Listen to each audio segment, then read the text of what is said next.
এ বিশু, চল না মাঠে যাই। না রে, কেন? আর খেলাধুলো হবে না। আরে বাবার বয়স হয়ে গেছে, এক গাদা গরুর পাল বাড়িতে পুষে রেখেছে। এখন তো ওদের সাথেই আমার খেলা বড় মাঠে, কি বুঝলি? হ্যাঁ, আমারও সেই একই অবস্থা। বাবার একার কাঁধে সংসার আর পেরে উঠছে না। আমারও তো রোজগার করার বয়স হয়ে গেল, তাই না?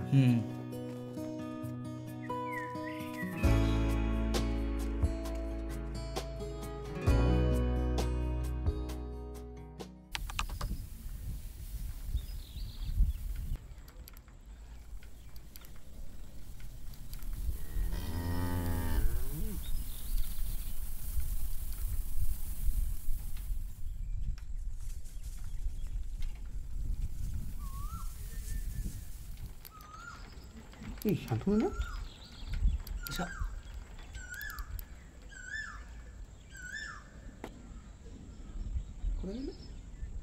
না,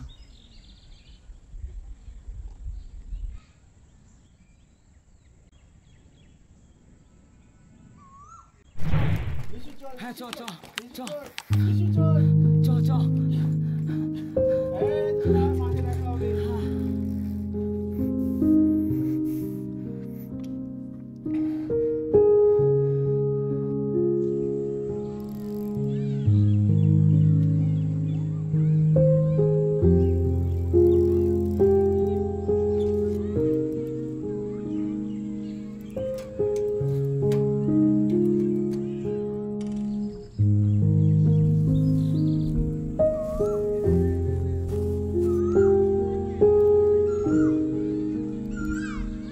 সালমা, দেখে চালা, নইলে পড়বি কিন্তু। তখন কিন্তু তোর ওই শান্তনু ধরতে আসবে না। হ্যাঁ, বাজে কথা বলিস না।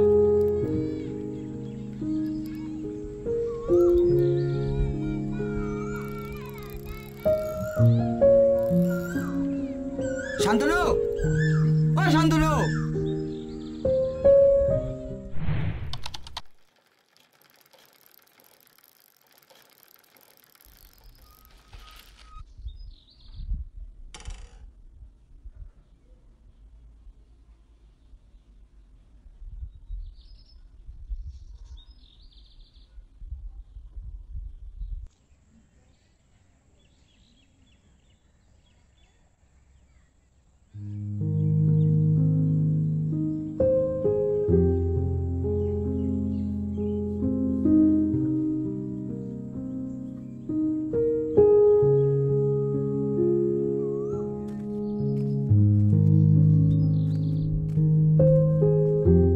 আমি তো সারাদিন তোমার অপেক্ষায় থাকি, কখন বিকেল হবে, সন্ধে 5টা হবে আর তোমার সাথে দেখা হবে। আচ্ছা, তুমি কি এই টাইমেই ফ্রি থাকো? মানে চলো না একদিন কলেজ মাঠে গিয়ে বসি। কাল দুপুরে এসো। সত্যি? না গো, আমার সময় হবে না।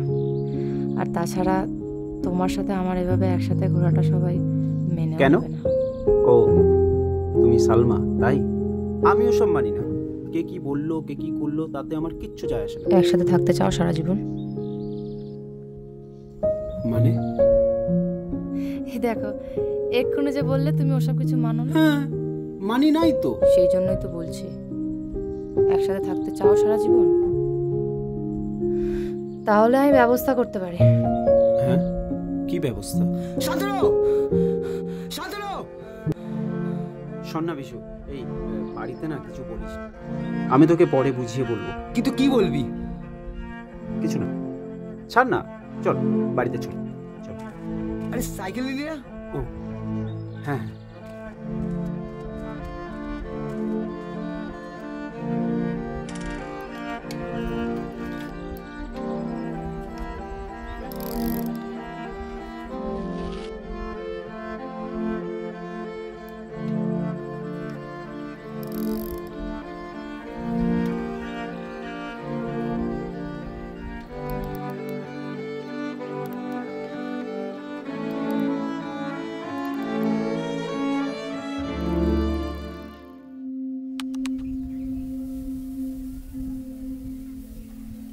আজ আব্বুকে বাড়ি গিয়ে সবটা বুঝিয়ে বলবো, বুঝলি? কিন্তু যদি না মানে না, তাহলে দেখবি গাছে ঝুলে পড়বো। দেখ সালমা, বাজে কথা বলিস না। তোর আব্বুকে তুই বলে দে শান্তনুর কথা। না রে, শান্তনুকে আমি ভালোবাসি সেটা তো শান্তনু নিজেও জানে না। আর তাছাড়া আমি আমাদের পারিবারিক ব্যাপারে শান্তনুকে জড়াতে চাই না। ওর কোনো ক্ষতি হোক আমি চাই না রে। হ্যাঁ, তাহলে তোর আব্বুকে বলে দে যে তুই এখন পড়াশোনা নিয়ে ব্যস্ত, বিয়ে নিয়ে যেন না ভাবে। ব্যাস, মিটে গেল। না, মিটলো না। তুই চিনিস না আমার আব্বু। আমার আব্বু ভীষণ একগুঁয়ে লোক, যেটা মনে করবেন সেটাই করে ছাড়বেন। আমিও আমার আব্বুর মেয়ে, একই রক্ত বইছে আমার শরীরেও, আমিও দেখব। সালমা,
শান্তনু,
বিকেলে এসে কথা হবে।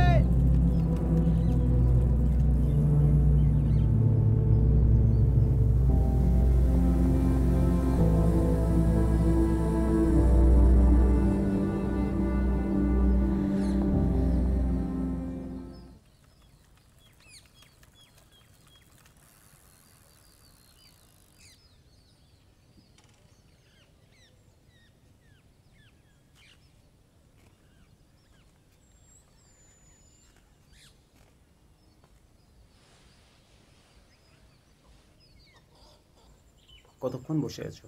পুরো দিন। মানে? এই এক্ষুনি এলাম।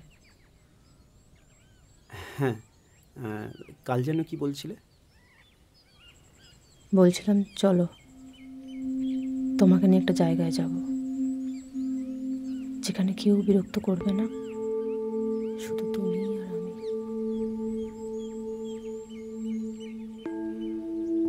কোথায়?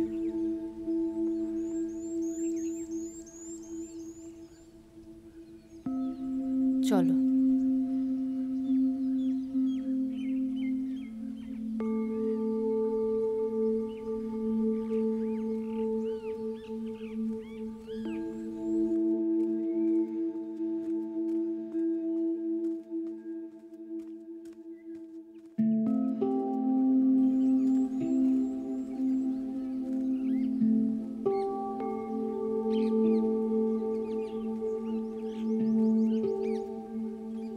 চলো একসাথে ঝাঁপ দিই।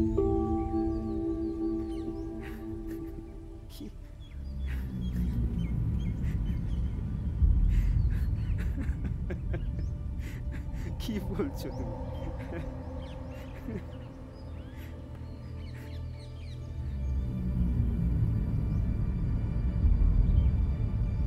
শান্তনু, শান্তনু!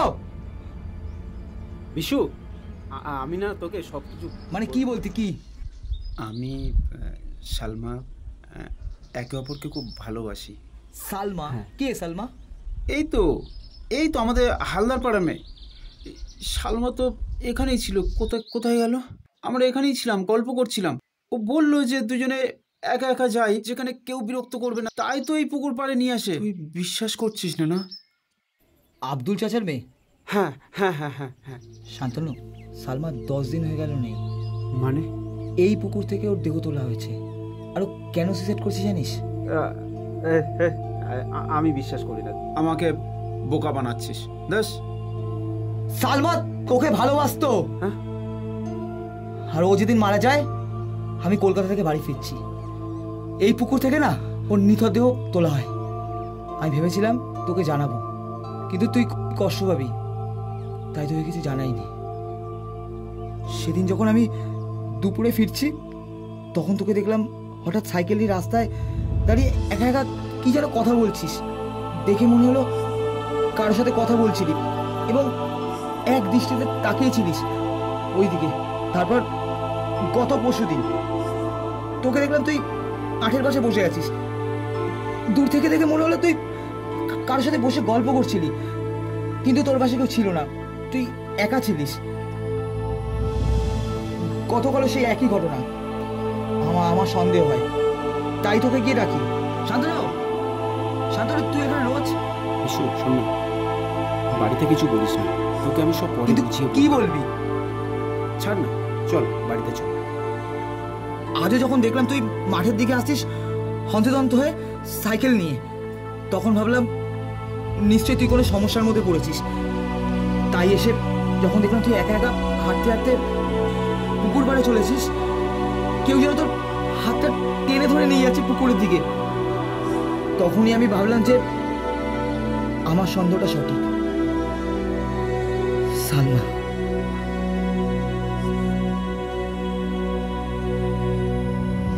সালমা আমায় ডাকছে। সালমা আমায় ডাকছে। শান্তনু, সালমা শান্তনু কোথায় যাচ্ছিস? আমায় ডাকছে। শান্তনু!